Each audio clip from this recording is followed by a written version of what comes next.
Wisdom can build kingdoms. Wisdom can create peace. Wisdom can change the course of nations.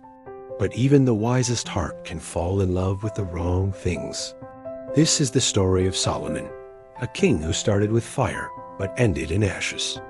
The wisest man, destroyed not by enemies, but by his own desires. Solomon was barely a man when he stepped onto the throne of his father David. The entire nation watched with bated breath. Generals whispered in the barracks. Prophets wondered in the temple courts. Could this young ruler truly lead a kingdom? That night, God appeared to Solomon in a dream. Ask for anything, God said, and I will give it to you. Solomon could have asked for gold, for immense power, for the death of his enemies, or for a long and prosperous life. But instead, he bowed his heart and said, "Give me wisdom to lead your people." He asked for wisdom, and heaven opened. God poured wisdom on Solomon until his mind surpassed the greatest thinkers on earth. Rulers of nations traveled for months just to hear him speak. Under his reign, Israel prospered. Peace blanketed the land. The magnificent temple rose from the ground in breathtaking glory. Solomon became a legend, but even legends can fall.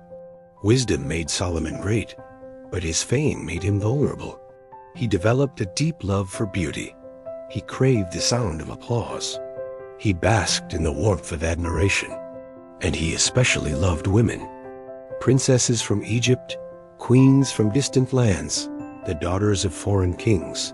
He collected them like priceless treasures. This wasn't just one wife or two. He had 700 wives and 300 concubines. Each woman brought her own customs into the kingdom, her own idols, her own gods.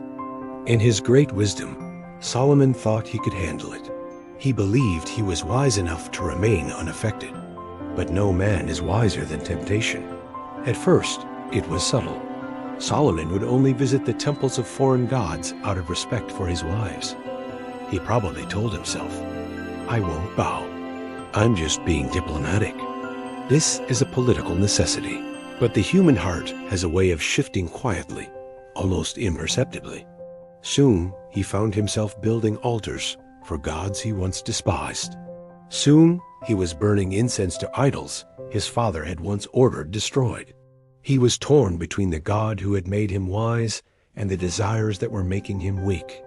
Solomon loved God, but he also loved pleasure, praise, and power. And the heart simply cannot serve two kings.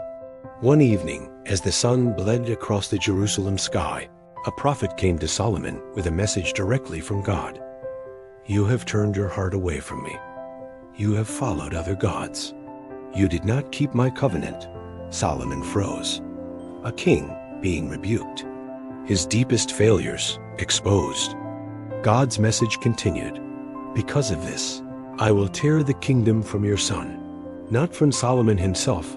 His children would be the ones to pay the price for his divided heart.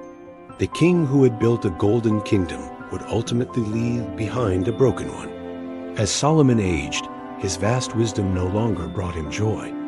He would sit alone in opulent rooms filled with gold, yet feel a profound emptiness. He wrote in his old age, "I built great houses for myself. I planted vineyards. I gathered silver and gold, the treasures of kings."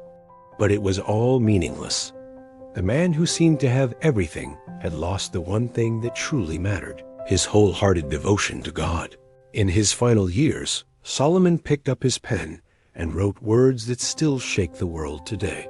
"I have seen everything that is done under the sun, and behold, all is vanity and a striving after wind." His conclusion after a life of unparalleled experience? Fear God and keep his commandments, for this is the whole duty of man. The wisest man who ever lived concluded that wisdom alone is never enough, not without faith, not without obedience, not without a heart fully surrendered. Solomon's story teaches us something terrifying. You can have immense wisdom and still lose your way. You can possess vast knowledge and still make foolish choices. You can have a divine calling on your life and still fall in love with the wrong things. The danger was never Solomon's brilliant mind.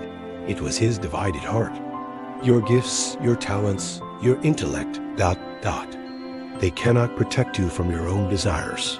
Only God can. Solomon built a kingdom of gold, but it was his heart of clay that ultimately brought it all down. Thanks for watching.